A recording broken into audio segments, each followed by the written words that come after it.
Subscribe करें और bell दबाएं ताकि कोई खबर रह न जाए।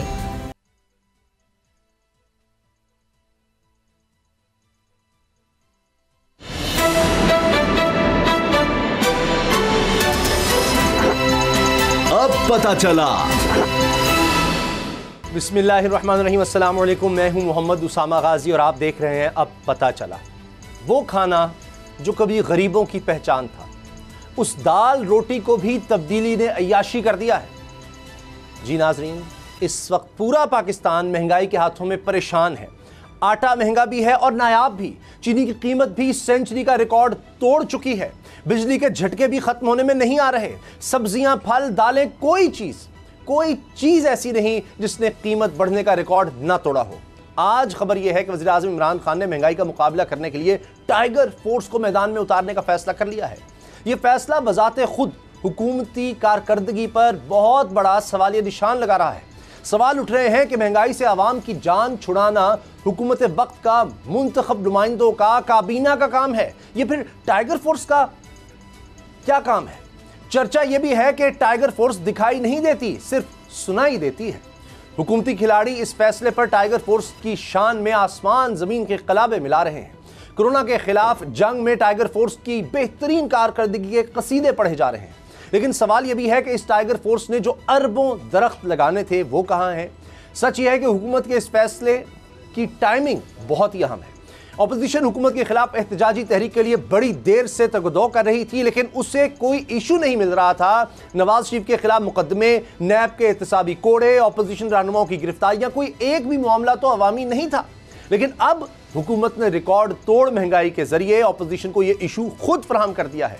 महंगाई की ताज़ा लहर माफिया की कारिस्तानी है, हुकूमती नाअहली इसकी वजह है, या फिर कुछ और? अब ऑपोजिशन इस पिच पर खूब खुलकर खेल सकती है। सितम यह भी है कि जिस मामले पर वज़ीर आज़म ने नोटिस दिया वही मामला बिगड़ गया। अब तो इन्हें इस बात पर नोटिस लेना चाहिए कि इनके नोटिस का असर क्यों नहीं होता। आज जानलेवा महंगाई और इसके तनाजुर में ऑपोजिशन एहतजाजी तहरीक पर हम बात करेंगे और मेरे साथ मेहमान भी मौजूद हैं। लेकिन उससे पहले मैं चाह रहा हूँ कि सिर्फ चंद अदाद शुमार मैं आपके सामने रख दूं जिससे आपको अंदाज़ा हो जाए कि महंगाई किस कदर बढ़ी है और मुसलसल बढ़ती चली जा रही है। मेरे साथ इरफान कैसर शेख साहब भी मौजूद हैं और ये माहिर इक़्तिसादियात हैं। मीर मोहम्मद अली साहब ने भी मुझे ज्वाइन कर लिया है। आप दोनों साहिबान का बहुत बहुत शुक्रिया। पहले मीर मोहम्मद अली साहब, मैं अदाद शुमार पर फिर बाद में आ जाता हूँ। ये बताइए कि इसका क्या इलाज है, किस वजह से इतनी महंगाई हुई है और लोग क्या कर सकते हैं? कि क्या इंतज़ार करते रहें कि जी हुकूमत 2.5 साल हो गए हैं, कंट्रोल कर लेगी, क्या करें? देखिए, महंगाई तो वाकई बहुत ज़्यादा है, इसमें तो कोई दो बात ही नहीं है। मगर इसके लिए आप ये देखें कि हमारी करेंसी को कितना डिवैल्यू किया गया। हम करेंसी को डिवैल्यू करने से we were an import based economy. हमारी $60 बिलियन की इंपोर्ट थी, तकरीबन $58 बिलियन की इंपोर्ट थी हमारी। उसकी वजह से भी बहुत फर्क पड़ा है। हमारा करंट अकाउंट डेफिसिट जो था वो $20 बिलियन था, वो अब पॉजिटिव है। हमने एनर्जी की प्राइसेस जो सेट की हुई थी पहले ही से, वो बिल्कुल ही गलत तरीके से सेट की हुई थी। हमने डॉलर बेस सेट की हुई थी उसको। अब इसके 50,000 रीजंस मैं दे सकता हूँ कि क्या हो गया है, मगर अगर ये हुकूमत इस वक्त इस महंगाई को कंट्रोल नहीं कर सकती, क्योंकि अब ज्यादातर मैक्रो इकोनॉमिक इंडिकेटर्स जो है वो कंट्रोल में आ चुके हैं। मेरे ख्याल में इस महंगाई में से आधी से ज्यादा महंगाई तो होल्डिंग मार्केटिंग है। देखिए ना, हर साल रमजान आने से पहले, एक महीना पहले, क्या हमारी इंपोर्ट्स $80 बिलियन पे चली जाती हैं? क्या हमारा डॉलर 200% बढ़ जाता है या हमारी कॉस्ट ऑफ प्रोडक्शन बढ़ जाती है? नहीं बढ़ती, मगर रमजान आते ही साथ हमारी प्राइसेस बढ़ जाती हैं। ये बिहेवियरल फाइनेंस का एक हिस्सा है ये, कि जब इकोनॉमी के कर्ता धर्ता जो हैं वो एक बिहेवियरल पैटर्न क्रिएट कर रहे हैं कि हर साल ऐसा हो रहा है, तो इसका मतलब है कि वो आर्टिफिशियली कंट्रोल कर रहे हैं। अच्छा, जखीरा अंदोजी हो रही है। मेरे ख्याल मीर साहब आपने फरमाया रमजान मुबारक, लेकिन अभी तो रमजान के दूर दूर तक कहीं कोई आसार नहीं है। अभी ये होर्डिंग अगर हो रही, भाई मैं यही जी मैं यही तो आपसे अर्ज कर रहा हूँ कि जब रमजान में भी ऐसे ही हो जाता है तो अब वो क्रिएट कर लिया। इस वक्त आधे से ज्यादा जो महंगाई है ये भी एक मैनिपुलेटेड महंगाई है, मैनिपुलेटेड जाली तरीके से पैदा की गई। अच्छा मीर साहब साथ रहे 50%, आधी कम से कम। चलें ठीक है। इरफान कैसर शेख साहब हमारे साथ। इरफान साहब मैं ये कह रहा हूँ जी मैं आता हूँ, अली भाई आपके पास आऊँगा। इरफान कैसर शेख साहब, यही वजह है ये होर्डिंग हो रही है, जखीरा अंदोजी हो रही है, या क्योंकि हमारा डॉलर तो थोड़ा बहुत हम देख रहे हैं नीचे आ रहा है, तो उसके बाद जो इंपोर्ट अगर दालें आप कर रहे हैं, चले आपने गंदम इंपोर्ट की, तो ये थोड़ी सी तो कम होनी चाहिए थी। उधर से डॉलर जो अपनी कदर खो रहा है, तो ये अगर ये होर्डिंग हो रही है, जखीरा अंदोजी हो रही है, कौन लोग कर रहे हैं और हुकूमत क्यों नहीं कंट्रोल कर पा रही? फिर नहीं कोई जखीरा अंदोजी क्या हो रही है उसामा साहब, मेरी बात सुने। आप माशाल्लाह तो इतने अरसे से मुंसलिक हैं, इतने माशाल्लाह आप अच्छे प्रोग्राम करते हैं। जखीरा अंदोजी फिर पिछले 25 साल या 20 साल क्यों नहीं हुई? ये अभी सिर्फ 1 साल से शुरू हो गई, ये कोई नया ट्रेंड एक आया। और आपने मेरे दिल की बात की, मैं आज सुबह बल्कि यही सोच रहा था अखबार पढ़ के आज सारा दिन जी कि भाई अब तो अगर ये हाल हो गया, महंगाई कंट्रोल करने के लिए टाइगर फोर्स आएगी, तो फिर इतने बड़ी जो टीम और पता नहीं कितने, मुझे नहीं पता कितनी टीम बैठी और जो कैबिनेट और पूरी हुकूमत, तो फिर वो साइड पे हो जाए, वो फेल हो गई ना, वो साइड पे हो जाए, फिर टाइगर फोर्स के हवाले कर दें, वो संभाल लेंगे। यार ये तो अजीब बातें सुन रहे हैं कि भाई महंगाई कंट्रोल नहीं हो रही, टाइगर फोर्स, महंगाई कैसे हो गई, अब सारे उसका खोज लड़ा रहे। और भाई कैसे हो गए? सिंपल, ये तो कोई मैट्रिक का बच्चा भी आज बता देगा। इतने बड़े माहिर माशियात आपने बुलाए हैं। डॉलर 110 का आपने 170 कर दिया, 60% आपने डॉलर बढ़ा दिया, ऑटोमेटिकली हर चीज़ बढ़ रही है। गैस, मैं 2 सालों की बात कर रहा हूँ, 2 सालों में 110 का 170, आज 164 है ना। तो प्याज 3 साल पहले 25 रुपए था, फिर पिछले साल 60, आजकल जनाब 68 पर है। मैं यही तो बात कर रहा हूँ कि भाई आपने बिजली का बिल देखें 2 साल पहले किस रेट पे बिजनेस कम्युनिटी को, इंडस्ट्री को मिलती थी, जिसने अपनी जो चीज़ें बनानी है, किसी ने जो फ्लावर मिल रहा है, आटा है, वो भी यूज़ कर रहा है ना। मगर शेख साहब ये तो मिफ्ता इस्माइल भी कहते रहे कि आर्टिफिशियली कंट्रोल था, नून लीग की गवर्नमेंट जाने से पहले ही डॉलर जो ऊपर जाने लग गया था। नहीं, और ये IMF भी कहता है कि डॉलर आर्टिफिशियली कंट्रोल था, इसलिए उन्होंने हमारी कोई बात भी नहीं मानी कि आपने इसको जाली तरीके से। मैं नहीं कह रहा आर्टिफिशियली था या नहीं था, कहां से कहां चलेगी, मैं ये नहीं कह रहा आर्टिफिशियली था या नहीं था का एक चैप्टर अलग है, ठीक, that is a different debate all together. मैं सिर्फ ये कह रहा हूँ ये तो बड़े सिंपल डायनामिक्स हैं कि डॉलर 110 का 160 हो गया, तो महंगाई तो 50% बढ़नी है ना। ठीक, अब क्यों बढ़ रही है ना? अब मुझे बताएं, 6वां हफ्ता हो गया, 6 हफ्ते से तो नीचे जा रहा है डॉलर। मैं यही तो बात करने लगा हूँ, जो मेरा सवाल भी तो आपसे यही है। अब आके लोग कहना शुरू कर दिया, मैं वही तो कह रहा हूँ, इसलिए बढ़नी है कि उसका इम्पैक्ट तो लॉन्ग टर्म इम्पैक्ट है। अभी परसों फिर बिजली की कीमत उन्होंने बढ़ा दी, 1 साल में 80% तो बिजली की कीमत बढ़ गई। अच्छा, 150% गैस की कीमत बढ़ गई। आप कहते हैं अब क्यों बढ़ी महंगाई? अच्छा, भाई महंगाई तो बढ़नी है। ये आप खाद के रेट सुने, खाद के रेट। मैं दोबारा आता हूँ, हमने इस पर तफसील से बात करनी है, क्योंकि ये इतना बड़ा इशू बन गया है इस वक्त कि वज़ीर आज़म भी अगर इसी पर लगे हुए हैं और उनसे भी कंट्रोल नहीं हो रहा। मैं आपको सिर्फ चंद हफ्ते की बात दिखाना चाह रहा हूँ कि पिछकारी दादोशुमार, मैं अपनी तरफ से नहीं कह रहा, मुल्क में महंगाई में मुसलसल छठे हफ्ते इजाफा रिकॉर्ड किया गया। 6 हफ्ते से महंगाई बढ़ती चली जा रही है। गुज़श्ता 1 हफ्ते में महंगाई 1.24% इसमें इजाफा हुआ है। टमाटर की कीमत में 16.39% इजाफा हुआ है। ये खाने पीने की आम चीजें हैं। प्याज की कीमत में 12.78% इजाफा रिकॉर्ड किया गया है और अंडों की कीमत में 10.78% इजाफा। चिकन में देखिए 5.34% इजाफा हो चुका है और ये अब का इजाफा नहीं, मुसलसल होता चला जा रहा है। आटे के थैली की कीमत में 2.78% इजाफा हो गया। इसमें एक अलग से स्कैंडल है कि मिल नहीं रहा, मिलता है तो म्यारी नहीं है। आलू की कीमत में 2.64% इजाफा हुआ है और दाल मूंग में 1.21% इजाफा हुआ है और चीनी की कीमत में 1.03% इजाफा रिकॉर्ड किया गया है। अब ये अदाद-ओ-शुमार कहां से इकट्ठे किए हैं? ये नहीं कि सिर्फ एक माह, 17 शहरों की 50 मार्केटों में 51 अशिया ज़रूरत कीमतों की बुनियाद पर ये अदाद-ओ-शुमार जारी किए गए हैं। और गरीब आदमी का हाल क्या हो रहा है आप सुन लें। महाना 17,732 रुपए से कम कमाने वाले आमदन ग्रुप के लिए एक हफ्ते में महंगाई 1.56% बढ़ी है। आप सोचिए, पहले गुजारा नहीं हो रहा था तो अब वो क्या करेगा। और 44,175 से ज्यादा कमाने वाले ग्रुप के लिए महंगाई में 1.08% इजाफा हुआ है। मीर मोहम्मद अली साहब, ये जो शेख साहब बात कर रहे हैं कि ये बिजली कीमतें बढ़ाते चले जा रहे हैं, हर चीज़ कीमत, तो फिर हम चाहे दाल इंपोर्ट कर रहे हैं, हम सब्जियां भी अब ये है कि जी किसी मुल्क से इंपोर्ट कर रहे हैं, तो उसका तो इम्पैक्ट फिर नहीं आएगा अगर डॉलर नीचे भी चला गया तो। देखिए, हम सब्जियां इंपोर्ट क्यों कर रहे हैं? 73 साल हो गए हैं हमें, हम चीखते रहते हैं कि एग्रीकल्चरल बेस्ड इकोनॉमी है, तो अगर हमने ब्लेम करना है तो पूरे ही लॉट को ब्लेम करें ना। 73 ईयर्स से हम $130 मिलियन के अंगूर इंपोर्ट करते हैं। Did you know that? दूसरी बात, मेरे दोस्त इरफान कैसर शेख ने ये बात कही कि जी डॉलर की को अगर आर्टिफिशियली नीचे रखा हुआ था, डॉलर की वैल्यू होती है RER और NE। अगर आर्टिफिशियली उसको नीचे रखा हुआ था, अगर यही महंगाई 5-6% 5 साल में बढ़ रही होती तो हमें इतना झटका नहीं लगता। हम एक डॉलर बेस्ड इकोनॉमी बन चुके हैं, जो कि हमारी करेंसी नहीं है। अमेरिका में क्यों नहीं होता? उनका $29 ट्रिलियन उनका कर्जा है, मगर उनके यहाँ इतनी इन्फ्लेशन क्यों नहीं होती? इसलिए कि वो क्रेडिट बेस्ड सोसाइटी है, नंबर 1, और वो मनी प्रिंट कर करके अपने कर्जे उतारते रहते हैं। हमने हमेशा अपनी महंगाई को फिस्कल मॉनेटरी पॉलिसी करने की कोशिश की है, जो कि मेरी नजर में एक फेल्ड ऑप्शन है।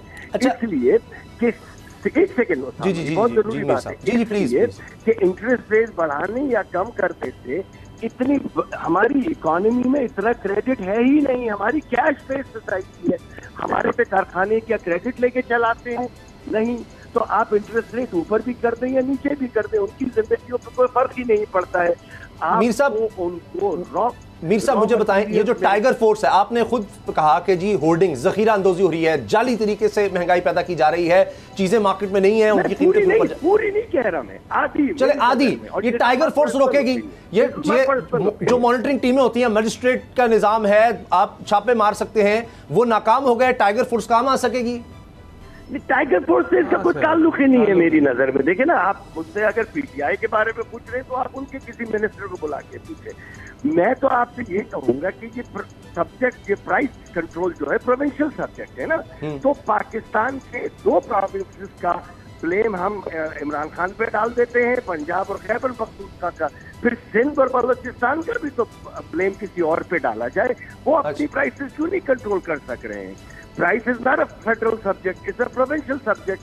मैं तो चीज के पहले दिन से कह रहा हूँ कि इमरान खान ने फेडरल कमेटी भी बनाए प्राइस कंट्रोल की, जहां पर जो चीजें प्रोविंशियल कम नहीं कर रहे हैं या कंट्रोल नहीं कर रहे हैं, प्राइस कंट्रोल कमेटी जी कई दफा देखा, इमरान खान साहब ने कहा जी मंडे को ही हम इसका लेंगे नोटिस, किसी सूरत कीमतें नहीं बढ़नी चाहिए, एक्शन लिया जाए। चीफ सेक्रेटरीज को चारों को कई दफा उन्होंने बिठाकर इस चीज को खुद मॉनिटर करने की कोशिश की, लेकिन नहीं हो सका। या ये निजाम कोलैप्स कर चुका है? नहीं हो सका, ये नहीं किया जा रहा है। एक सेकंड देखिए ना, 18th अमेंडमेंट के बाद अगर फेडरेशन किसी चीज जी अच्छा मीर साहब, आपकी आवाज नहीं आ रही। शेख साहब आप बताएं, ये क्या कैसे लाएं, कंट्रोल कैसे करें कीमतों को? मैं ये देख रहा हूं कि हम माश, दाल माश, मसूर की दाल, सफेद चना और मूंग ऑस्ट्रेलिया, बर्मा, म्यांमार से दरामद करते हैं। चीन लेसन से आ रहा है, अदरक लेसन से आ रहा है। देखिए ना, यही तो प्रॉब्लम है, क्यों करते हैं?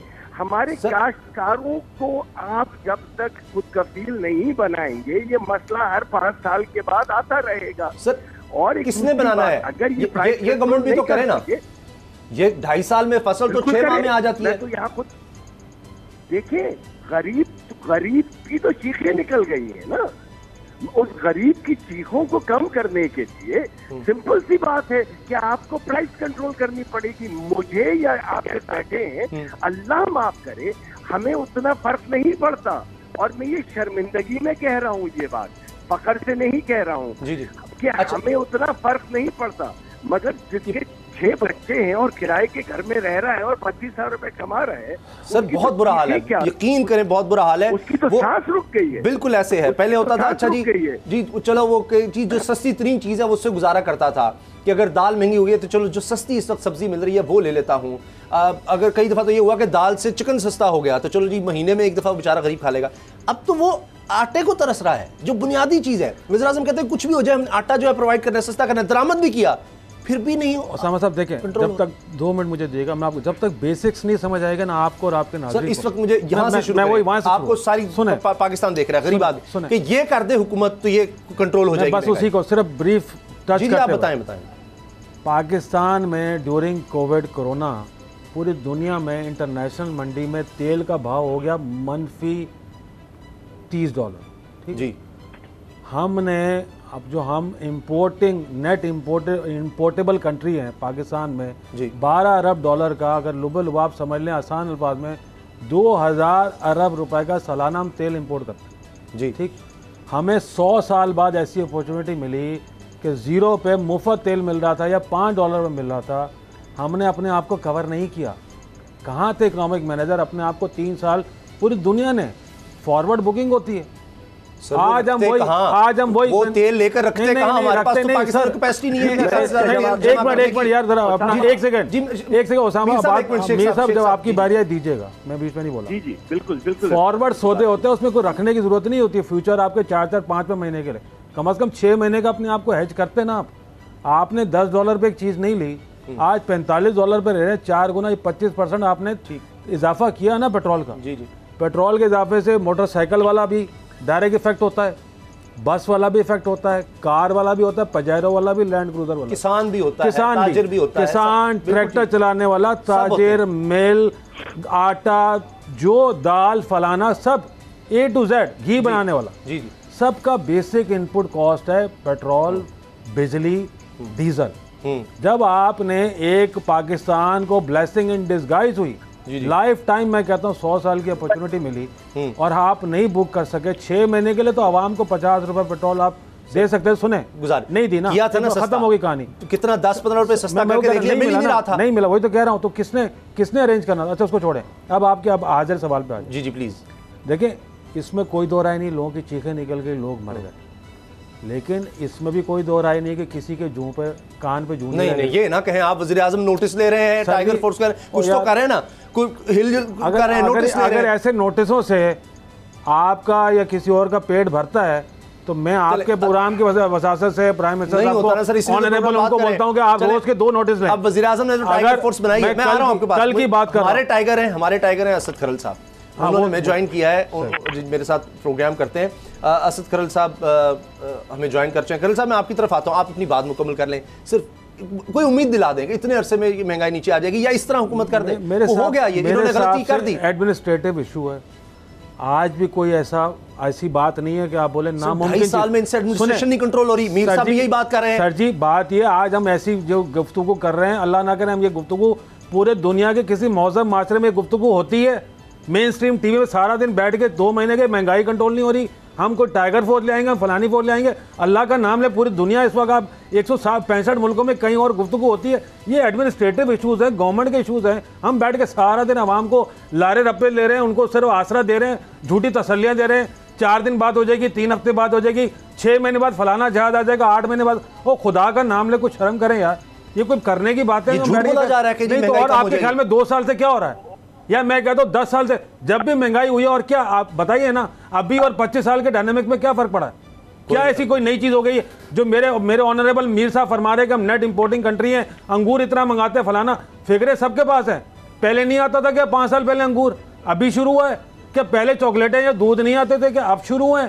पहले क्या कौन सी चीज नहीं आती थी जो अब नए हमने कोई नया को शुरू कर दिया? जवाब देना चाहूंगा। अच्छा मीर साहब, बिल्कुल इसका जवाब बहुत जरूरी है, लेकिन असद खरल साहब, ये अब एडमिनिस्ट्रेशन का इशू है, ब्यूरोक्रेसी नहीं मान रही है। अब हम कहें जी नून लीग की ब्यूरोक्रेसी है जो नई तरीके इंसाफ से कंट्रोल हो रही, ये टाइगर फोर्स को कंट्रोल कर लेगी। खरल साहब जल्दी से बताइएगा, मैंने फिर मीर साहब पर जाना।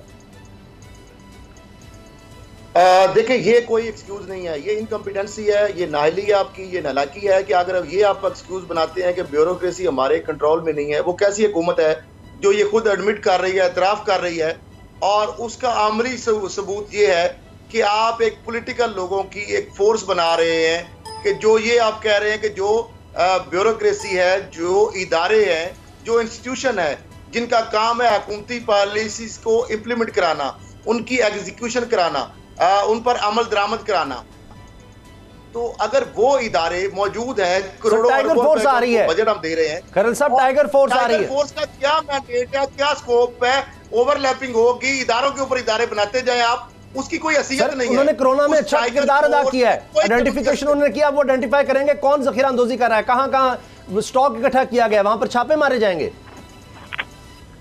तो ये तो जस्ट वो मीडिया वाला रोल है ना, विसल ब्लोअर वाला रोल, वो तो हम भी कर रहे हैं। आप बताते हैं, हम बताते हैं, मीडिया बताता है कि ये जनाब जखीरा अंदोज है, यहाँ पे ये लोग इन्वॉल्व हैं, इनकी अपनी रिपोर्टें बोल रही हैं। अच्छा, आप कमीशन की रिपोर्टें हैं, चीनी चोरों की निशानदेही करती, आप लोगों की बनाई रिपोर्ट, आप तक हर रिपोर्ट पहुंचती है। असद खरल साहब, ये बताएं, वज़ीर आज़म तो आज खुशखबरी सुना रहे हैं कि चौथा महीना है, $2 अरब से ज्यादा रेमिटेंसेस आए हैं, बाहर से तरसीलात हजार, रिकॉर्ड बन गया है, $19 अरब से ज्यादा हमारे ज़र मुबादला के ज़खायर हो गए हैं। पिछले कई महीने, 3-4 महीने की जो पहले सतह थी डॉलर की, वो चली गई है। ये मैक्रो ऊपर लेवल पर ये खुशखबरियां बहुत बड़ी है, मैं मानता हूं। ये नीचे तक क्यों नहीं पहुंच रही खरल साहब? नीचे तक कब पहुंचेंगी? लोग रो रहे हैं। मैं यही कह रहा हूं कि 2 साल हो गए हैं, 2 साल में 2% भी नीचे को खुशखबरी नहीं पहुंची। कोई 2 खुशखबरियां बता दें अगर, कौन सी ऐसी खुशखबरियां जो आवाम तक पहुंची हैं? क्या चीनी सस्ती हुई, क्या आटा सस्ता हुआ, क्या बिजली सस्ती हुई, क्या गैस सस्ता हुआ? सर माफिया को हाथ डालने की कोशिश तो हुई। अच्छा, मैं खरल साहब आप पर आता हूँ। मीर मोहम्मद अली साहब, आप रिस्पॉन्ड करना चाह रहे थे शेख साहब को। जी देखिए, मैं आपसे सबसे पहले ये बात बताऊं, हम डिफर्ड पेमेंट पे ऑयल खरीदने वाले मुल्क हैं, तो हम तो फ्यूचर्स को लॉक कर ही नहीं सकते, चाहे वो $4 पे चला जाए ऑयल या $15 पे चला जाए। हम क्रेडिट पे ऑयल लेने वाली कंपनी है। दूसरी, OGDCL में ये फॉरवर्ड बुकिंग का मैकेनिज्म आज तक क्यों नहीं बनाया गया है? आज तक जब से ये इदारा बना है, ये प्राइस फ्लक्चुएशंस का फायदा क्यों नहीं कर सका है? इसलिए कि हमारे पास पैसे, या तो हम कर्जा लेके ऑयल खरीद रहे होते हैं, या हम डिफर्ड पेमेंट पे ऑयल खरीद रहे होते हैं। मैं खुद, जो इरफान कह रहे थे, मैं तो खुद उस दिन तड़प गया जिस दिन ये ऑयल की प्राइस इतनी गिरी कि काश पाकिस्तान में किसी हुक्मरान ने कोई ऐसा मैकेनिज्म बनाया होता कि हम उस प्राइस को लॉक कर लेते और कम से कम। नहीं तो सर, ये नदीम बाबर साहब बिस्निया अब्दुल रज़ाक दाऊद साहब हैं, हमारे मुशीर खजाना इतने लायक आदमी हैं, डॉक्टर हफीज शेख साहब, तो इन लोगों ने बताया नहीं? ये वज़ीर आज़म को तो नहीं इस चीज का पता होगा, वो इकोनॉमिस्ट तो नहीं है। यही तो मैं कह रहा हूँ। देखिए, जहाँ सही होगी हुकूमत में साथ दूंगा, जहाँ नहीं होगी मैं बबांगे तो। मीर साहब चले इतना बता दें, मेरे पास टाइम बहुत कम रह गया है, आपको क्या लगता है महंगाई कंट्रोल हो सकेगी आने वाले हफ्तों में? 6 हफ्तों से तो बढ़ रही है। सिंपल सी है, हो सकेगी, ये नो नहीं हो सकेगी की बात नहीं है। अगर नहीं हुई तो ये हुकूमत जाएगी। अच्छा, और अगर कर ली तो फिर अगली हुकूमत आएगी, सिंपल सी बात। अच्छा, आपको क्यों लग रहा है हुकूमत ये जलसे जुलूसों में इनको एक मिल जाएगा एक पोटेंट एक हथियार? जी देखिए, मैं तो एक कॉमन सेंस की बात कर रहा हूँ ना। अगर मैं तो कॉमन सेंस की बात कर रहा हूँ, अगर गरीब के पेट में लात पड़ती रही, और NI voted for Imran Khan, मैं जो मैक्रो इकोनॉमिक सारे इंडिकेटर्स इन्होंने करेक्ट किए, उसको तो मैं बहुत सराहता हूँ। 99 अच्छाइयाँ एक बुराई की वजह से बुराई में चली जाएंगी, वो महंगाई है। और वो 1% जो चीज है महंगाई लोगों तक तो वही पहुंच रहा है से भारी है। बिल्कुल ठीक है, वो तो मैं भी अप्रिशिएट कर रहा हूँ जी। मैक्रो इकोनॉमिक्स बड़े अच्छे हो गए, डॉलर वगैरह सारा बेहतर हो रहा है, हमारे पास बाकी चीजों में बेहतरी आ रही है, कुछ स्टेबिलिटी नजर आ रही है। देखिए आज महंगाई कंट्रोल हो जाए, किसी के पास कोई जवाब ही नहीं बचेगा कुछ कहने का। शेख साहब, मेरे पास 20 सेकंड है ब्रेक से पहले। ये आपको लगता है ये बड़ा इशू अब मिल गया अपोजिशन को? पहले तो वोट को इज्जत दो, दीगर चीजें थी, वो हम कहते थे अवामी, वो नहीं है। ये तो बहुत बड़ा इशू है लोगों को लाने के लिए। है जैसे मीर साहब ने कहा, आम आदमी को कोई पता है? आप चलें मेरे साथ अभी, आप माइक लेके और आप पूछते हैं, आज आप भी मेन मार्केट जैसे एरिया में जाते हैं, कहते हैं कि जब आप लोगों से आके पूछेंगे क्या हाल है, कहते हैं बर्बाद हो गए। नहीं, मैं ये नहीं कह रहा, आप जरा लोगों से पूछो डॉलर क्या होता है, आज डॉलर का रेट क्या अगेंस्ट किसी को पता है? यार क्या बातें, हम सारा दिन लगे। जो मीर साहब सही कह रहे हैं, असल इशू ही महंगाई है। मेरे को क्या लगे भाई, कौन हुकूमत कर रहा है, कौन वजीर आला है, कौन गवर्नर, कौन, मैंने ये देखना है मेरे बच्चों का पेट भरता है, मैं 3 वक्त की उनको रोटी ला सकता हूँ, उनको आराम से स्कूल में तालीम दिलवा सकता हूँ, अपना कम से कम 3 पंखों का बिजली का बिल अदा कर सकता हूँ, अपना दो कमरों का मकान का किराया दे सकता हूँ या नहीं, ये देखना है। ये इशू है। और ये जो बात कर रहे हैं मीर साहब के 99% नहीं सर, 99% ये इशू है। 1% दूसरे हैं। लोगों को मैक्रो से क्या निकालना है भाई? कि एक्सपोर्ट क्या हुई, सरप्लस क्या हुई, डेफिसिट क्या, ये तो सिर्फ उसको खाने पीने ये तो सिर्फ ड्राइंग रूम में बैठने वालों के चोंचले भाई, ये तो आम आदमी से जाके पूछे तो सही। इरफान कैसर शेख साहब बहुत बहुत शुक्रिया। काला मीर मोहम्मद अली साहब आपका शुक्रिया। असद खलील साहब मेरे साथ होंगे, ब्रेक के बाद बात करेंगे कि इत्तेज़ाज़ अहसन साहब कह रहे हैं कि उनको एतबार नहीं है मियां नवाज शरीफ साहब पर, तो ये इशू तो अवामी मिलता चला जा रहा है अपोजिशन को, लेकिन अंदर जो बेतबारी है क्या उसके बावजूद ये बहुत बड़े जलसे करेंगे और हुकूमत गिरा सकेंगे? ब्रेक के बाद बात करते हैं।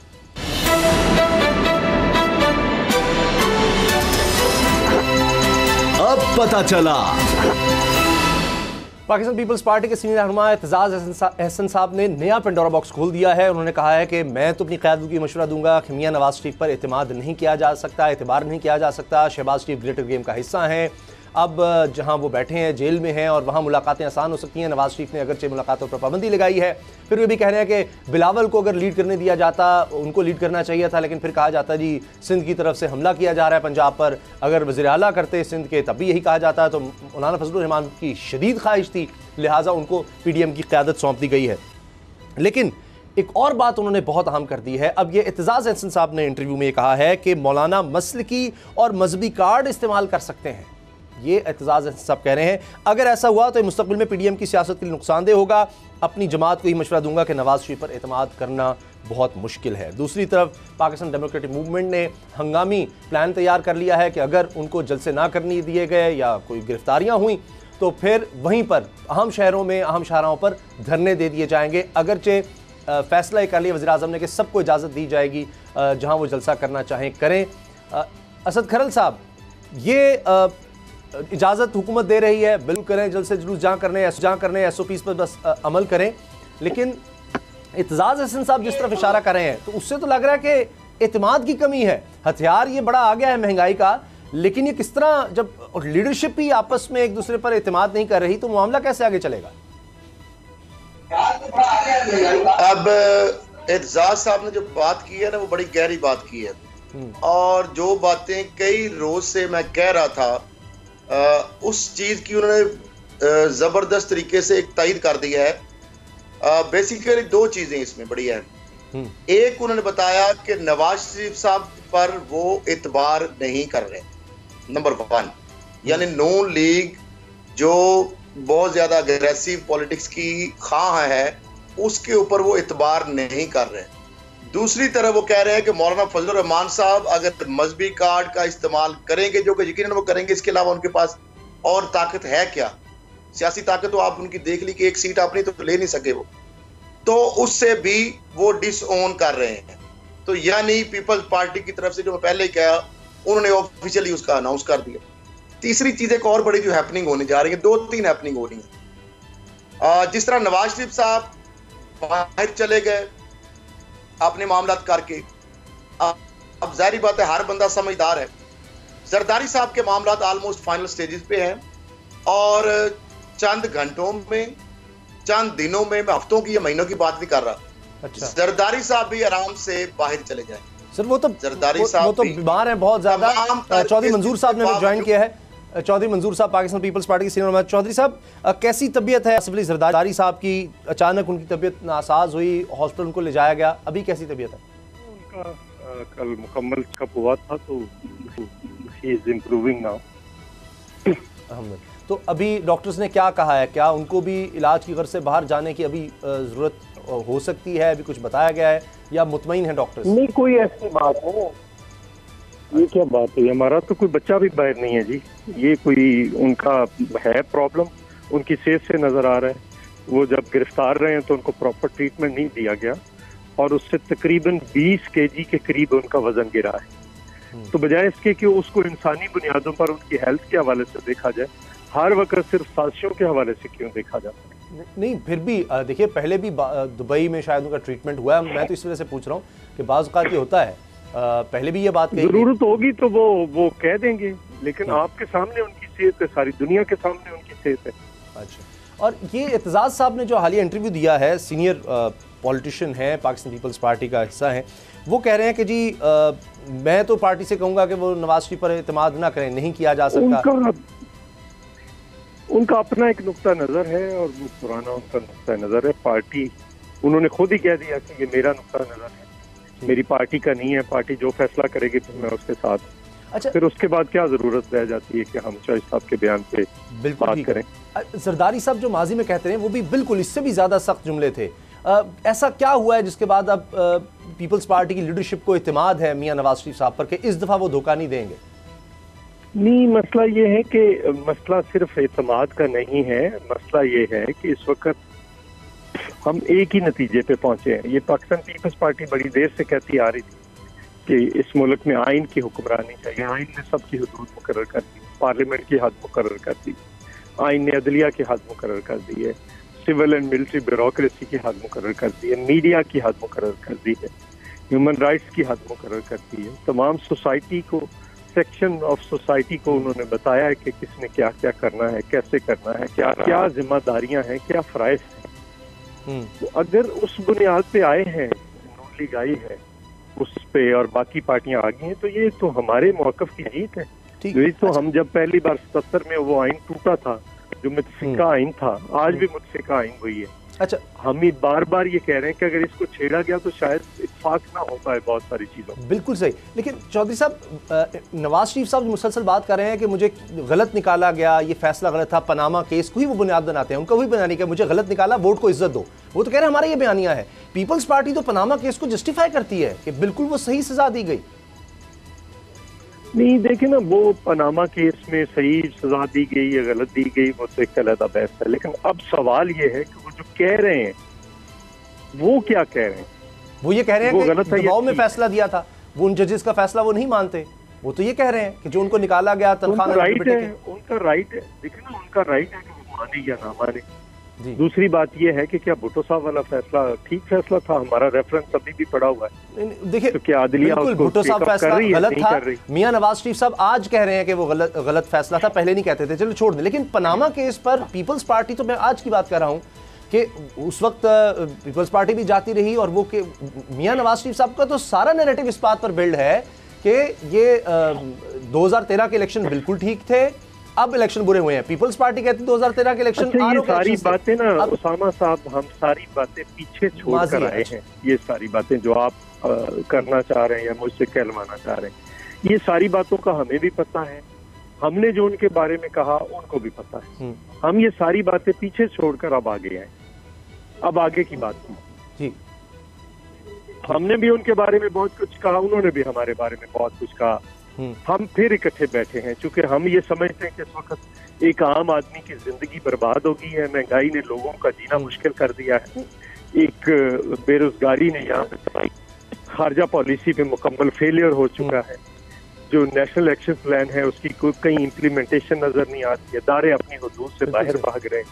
तो ये इस बुनियाद पर हमने इकट्ठे हुए और उस बुनियाद को लेकर आगे चल रही। और ये मौलाना साहब की लीडरशिप पर पूरा इत्मीनाद है पीपल्स पार्टी को, वही रहेंगे। नून लीग तो उन्हीं को सपोर्ट कर रही है कि वही आगे लेकर चलेंगे पीडीएम को। देखिए, उसकी बुनियाद रोटेशन है।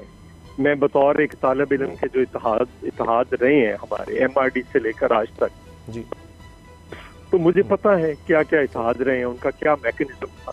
तो वही मैकेनिज्म अब है, रोटेशन है। जी जी। पहले 3 महीने के लिए मौलाना साहब को मुंतखब किया गया, अगले 3 महीने के लिए कोई और पार्टी आ जाएगी। आखिरी सवाल चौधरी साहब, आखिरी सवाल, बिलावल साहब 16 अक्टूबर को गुजरावाला में। जी बिल्कुल आ रहे हैं, हम तैयारी कर रहे हैं। बिलावल साहब लाला मूसा से जुलूस की क़यादत करते हुए जलसागाह में पहुंचेंगे। ठीक है। और मरियम नवाज लाहौर से क़यादत करते हुए पहुंचेंगे। बहुत बहुत शुक्रिया आपका मंजूर साहब, सीनियर रहनुमा पाकिस्तान पीपल्स पार्टी। असद खलील साहब मेरे साथ हैं और ब्रेक के बाद हमें हाफिज़ ताहिर अशरफी साहब भी हमें ज्वाइन करेंगे। जो फ़िरका वारियत का ख़तरा इस वक्त मुल्क में नज़र आ रहा है, जिस तरह मौलाना आदिल साहब को शहीद किया गया, उसके बाद की जो सूरत हाल है, और फिर पॉलिटिशियंस एक दूसरे पर इल्ज़ाम लगा रहे हैं। सईद गनी साहब ने तो शेख रशीद को शामिल तफ्तीश करने का मुतालबा कर दिया है। ये क्या हो रहा है, ब्रेक के बाद बात करेंगे।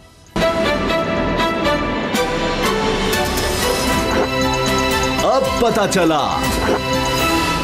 ब्रेकिंग न्यूज़, जिस तरह आप बोल की स्क्रीन पर देख रहे थे, आबिद महली मरकजी मुलजिम जो इस केस में था, मोटरवे ज़्यादती केस में, उसको गिरफ्तार कर लिया गया है। फैसलाबाद से उसको गिरफ्तार किया गया है, लाहौर मुंतकिल किया जा रहा है। इससे पहले कई दफ़ा ये पुलिस इसके करीब पहुंची, लेकिन ये फिर भी वहाँ से फ़रार हो गया और अब इसको गिरफ्तार कर लिया गया है। 1 महीना हो गया और ये सबसे ज़्यादा इसके बारे में कहा गया मोस्ट वांटेड क्रिमिनल और उसके बाद कई कोशिशें की गई, इसके खाके भी जारी किए गए और अब इसकी गिरफ्तारी अमल में आई है। असद खरल साहब, जिस तरह ये बात होती रही, हम मुसलसल करते रहे कि क्या हो रहा है, एक शख्स को गिरफ्तार नहीं किया जा सका, पुलिस की कोशिशें की इसको ट्रेस करने की, अब फाइनली गिरफ्तार हो गया है। आपको क्या लगता है कितना वक्त लगेगा इसको अब सजाए मौत तक के इसके जुर्म की सजा तक पहुंचने में? जी, मुझे ताहिर अशरफी साहब ने ज्वाइन किया, हाफिज ताहिर अशरफी साहब ने। ताहिर अशरफी साहब, बहुत शुक्रिया आपके वक्त का। ये अभी बड़ी खबर है कि आबिद मलही जो मरकजी मुलजिम था मोटरवे ज्यादती केस का, उसको गिरफ्तार कर लिया गया है। अभी भी मुल्क में बहस है कि जी सजाएं नहीं होती, सरेआम होनी चाहिए। अभी ये बहस हो रही थी, अभी हमने खैबर पख्तूनख्वा में देखा एक और छोटी सी बच्ची के साथ ज्यादती का मामला सामने आ जाता है। इस पर क्या सोचा जा रहा है हुकूमती सतह पर? आप उलमा की सोच को भी समझते हैं, पाकिस्तान उलमा काउंसिल के चेयरमैन हैं, क्या होना चाहिए, किस तरह सजा देनी चाहिए?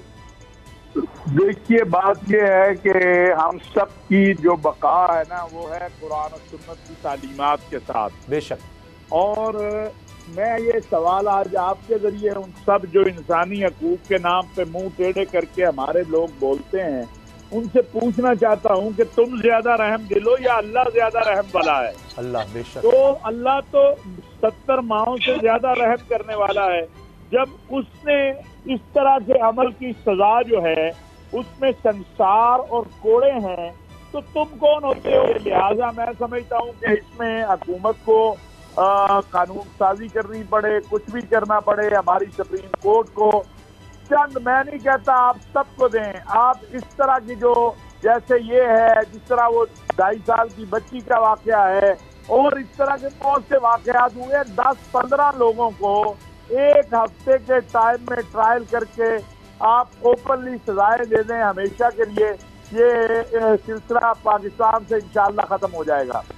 और अगर आप इसी तरह करेंगे कि 10 साल केस चलेगा, फिर उसके बाद कौन इतना लंबा आता है जी, जिसकी बेटी, जिसकी बीवी, जिसकी बहन, उसके साथ ये जुल्म हो जाए, वो उसके लिए तो एक और फिर जिसके साथ हो उसके लिए तो एक मिनट, एक सेकंड जो है वो मौत की तरह होता है। ये हमें उन पे भी, उनका भी तो हक है, उस जैनब का भी हक है, इस माँ का भी हक है जिसके बच्चों के सामने उसके साथ ज्यादती की गई। तो हम क्यों नहीं इसके ऊपर जो है गौर करते? हमें दरिंदों के नाम पे तो इंसानी हक याद आ जाता है, और इन बच्चियों का कोई हक नहीं है, इस माँ का कोई हक नहीं है, इस बहन का कोई हक नहीं है। अच्छा अशरफी साहब, मैं समझता हूँ कि इसके ऊपर जी आप इन चीज़ों को बहुत बेहतर समझते हैं। दूसरी तरफ से जवाब ये आता है कि जी असल तो इस्लाम में था तशहीर हो जाए, तो अब मीडिया में आ जाएगा जी सजाए मौत पर अमल दरामद हो गया, और फिर ये कहा जाता है जी असल मसला ये सजा तो दें, जिस पर ये मैं भी मानता हूँ, ये मेरी भी राय है कि असल मसला ये जिस तरह आबिद मलिक, ये कितने केसेस में पहले जमानत पर रिहा होता रहा है, इसको तो उसमें भी सजा नहीं हो सकी जो सजा थी। अगर ये डाका डालता है, डाके की सजा नहीं हुई, पहले भी इस तरह ये ज्यादती, इज्तिमाई ज्यादती का मुर्तकिब ठहरा, लेकिन फिर वो लोग तंग आ जाते हैं बेचारे, केस परसू नहीं करते। ये भी एक मसला है, सरेआम सजा तो है। अर्ज कर रहा हूँ कि अगर रियासत खड़ी हो जाए और रियासत मुद्दई बने, रियासत को मुद्दई बनना चाहिए, क्योंकि रियासत किसी से नहीं डरती, रियासत से सब डरते हैं। प्रॉब्लम यहाँ पर ये है, ये तो दरिंदे हैं, वैशी हैं, जेलों से ये पैगाम भेज देते हैं, इनके गैंग हैं पूरे जेलों में बैठ कर ये वकला भी जो है वो खरीद देते हैं, डरा लेते हैं, गवाह भी डरा लेते हैं, मुद्दई भी डरा लेते हैं। तो ये तो हकीकत बात है, और ये आपको हम सबको मालूम है। 7 दिन का टाइम हो, ट्रायल किया जाए। आपके पास जब मैं इस्लामी नजरियाती कौंसिल का मेंबर था, हमने ये मंजूर करवाया था कि जो डीएनए टेस्ट है, अगर जज समझता है कि डीएनए टेस्ट की रिपोर्ट के मुताबिक ये मुजरिम है, इसने ज्यादती की है, किसी चीज की जरूरत नहीं, वो पकड़े और टांग दे इसको। तो आप देखें, आप कहते हैं तशहीर एक है अमली काम, एक है खबर का टिकट चल जाना, फुला को सजाए मौत हो गई, आप जरा लटका देना 2 दिन चौक के अंदर। जियाउल हक साहब के दौर में वो एक पप्पू केस का फैसला आज तक लोग उसकी मिसाल। इसलिए मैं समझता हूँ कि अमली काम की जरूरत है, और जब अमली तौर पे आप 10 हर शहर में 2-2 को सजा दे देंगे, इंशाल्लाह अगले 20-25 साल में फिर कोई दरिंदा जो है वो दरिंदगी की जरूरत नहीं कर सकेगा इंशाल्लाह। लेकिन शफी साहब, आप अब एडवाइस भी कर रहे हैं वज़ीर आज़म को। वज़ीर आज़म ये टेलीविजन पर कह चुके हैं कि उनका बस चले तो वो लटका दें इन लोगों को, ऐसे ऐसे दरिंदों को। फिर रुकावट क्या है? काबीना में ही इकट्ठ नहीं हो पा रहा, एक सोच नहीं सामने आ रही, तो फिर कहाँ पार्लियामेंट में जाएगा, वहां एक अलग बहस होगी, वो तो मामला नहीं स्टार्ट हो रहा। गुजारिश ये है जी कि बिल्कुल वजीर आजम साहब यही चाहते होंगे। अब हम करें क्या? हमारे यहाँ अल्लाह को राजी करने से ज्यादा हमारे पास पार्लियामेंट के अरकान भी हैं, फिर एक सिविल सोसाइटी के नाम पर एक तबका है जिसको 7 साल जैनब का तो हक नजर नहीं आता, जिसको 2.5 साल बच्ची का हक नजर नहीं आता, जिसको इस माँ का हक नजर नहीं आएगा जो बच्चों के सामने जिसके साथ ज्यादती हुई है, उन्हें उस दरिंदे का हक नजर आ जाता कि नहीं जी नहीं, इसको लटकाएंगे तो जनाब इसकी बेहुरमती और इंसानियत की हो जाएगी। मसला ये नहीं है, असल उनका मसला ये है कि कुरान और सुन्नत के मुताबिक कोई हुक्म क्यों नाफिज हो रहा है, असल उसमें रुकावट डालना चाहते हैं, असल उसको रोकना चाहते हैं। कौन सा इंसानी हक? क्या इस आबद का कोई इंसानी हक है कि जिसने माँ को बच्चों के सामने माँ के साथ ज्यादती की है? इसका क्या इंसानी हक है? हाँ, इसका एक हक है कि इसका फेयर ट्रायल हो, वो आप इंश्योर करें फेयर ट्रायल। और अगर ये मुजरिम साबित होता है तो उसी जगह, मेरा तो पहले दिन से मुतालबा है कि इसका केस भी उसी जगह होना चाहिए। वहाँ आप अदालत बना दे, वहाँ आप टेंट लगा के लेटेस्ट हर चीज मौजूद है, आप एक हफ्ता के लिए उस एरिया में अदालतों का बंदोबस्त करें। वही दहशतगर्दी को सुने, वही हाईकोर्ट सुने, वही सुप्रीम कोर्ट सुने। बिल्कुल। लेकिन काबीना में ही वुज़रा हैं, फवाद चौधरी साहब हैं, वो कहते हैं जी जिन मुआशरों में जराइम कम है वहां तो इस तरह सजा ही नहीं है। देखिए बात ये है कि वो 2 तरह के मुआशरे हैं, एक जहां पर सजाएं हुई, एक जहां पर तालीम का मेयार, फिक्र का मेयार, सोच का मेयार मुआशरे ने कबूल किया। जहां सजाओं से मामला रुके हैं वो सारे आपके अरब मुमालिक हैं। आप देख लीजिए कि वहां पर कोई साल में एक आध वाकया होता है क्योंकि पता है सजा मिलेगी। यूरोपीय मुमालिक जो हैं, एक तो उनके यहाँ पहले वो इखलाकी और वो चीजें वो कदरें हैं नहीं, और दूसरी बात ये है कि यार बहरहाल आपसे बेहतर है, हमें मानना पड़ेगा। वहाँ इखलाकी सूरत हाल, एक दूसरे की मदद करने की, एक दूसरे के लिए बतौर इंसान पेश आने की हमारे से बहुत अच्छा बेजार है उनका। लेकिन तो इसलिए मैं इस बात, मुझे बताइए सऊदी अरब में, अमारात में, बहरीन में सजाएं दी जाती है, वहाँ कितने फीसद जराइम नहीं है? जहाँ नहीं दी जाती वहाँ ये जराइम बढ़ रहे हैं। अमेरिका देख ले, और हमने नहीं उस तरह से है, जी कसूर वाली बच्ची ज़ैनब, उसके बाद एक ऐप भी बनाई, उसके कातिल को सजा दे दी, फांसी हो गई। उसके बाद एक और बच्ची, उससे भी कम उम्र बच्ची ज़ैनब, वो खैबर पख्तूनख्वा में सामने आ जाता है केस। तो ये भी आर्गुमेंट किया जी उसको तो फांसी दी लेकिन फर्क नहीं पड़ा। ये तो पता नहीं किस तरह इनकी जहन साजी करनी पड़ेगी, ये किस तरह कंट्रोल करना पड़ेगा, देखना पड़ेगा कि किस तरह से ये इस तरफ जा रहे हैं। उन मुआशरे के रवैये बदलने पड़ेंगे कि जिस तरह ये औरत मार्च होता है लोग उसके खिलाफ भी बोलने पड़ जाते हैं। ये एक जहनी कैफियत है जी, ये औरतों के खिलाफ जो सोच है हम उसको नहीं रोक रहे, ये बातें उस तरफ ली जाई जाती हैं। फिर देखिए गुजारिश ये है उसामा भाई के उस ज़ैनब के जो मुजरिम था उसको किस तरह सजा हुई आपको भी पता है। मुआशरे का, मीडिया का जितना जोर था, लेकिन कितने लोगों को पता चला। काश उस कातिल को कसूर चौक में जरा 2 दिन आप लटका रहने देते ना, या एक दिन वही लटका देते, उसके जो असरात होते वो। अब एक फिक्र चलता है कि जी खुदा को सजा हो गई, खत्म हो गया भाई, उसके बाद किसी को पता नहीं है।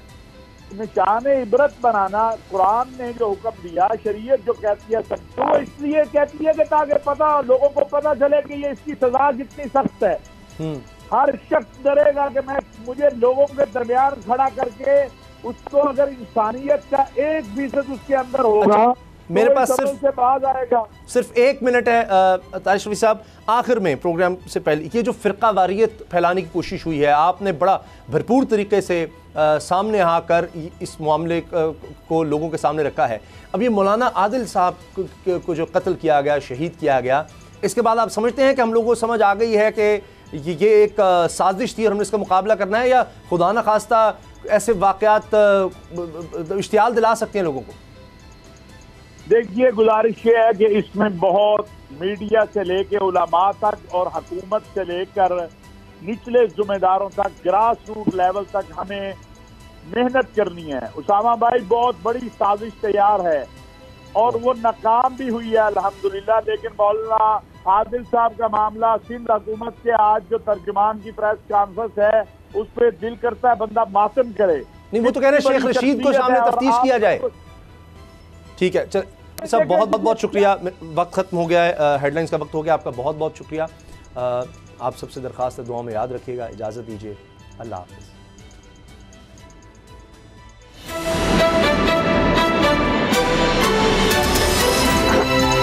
अब पता चला। सब्सक्राइब करें और बेल दबाएं ताकि कोई खबर रह न जाए।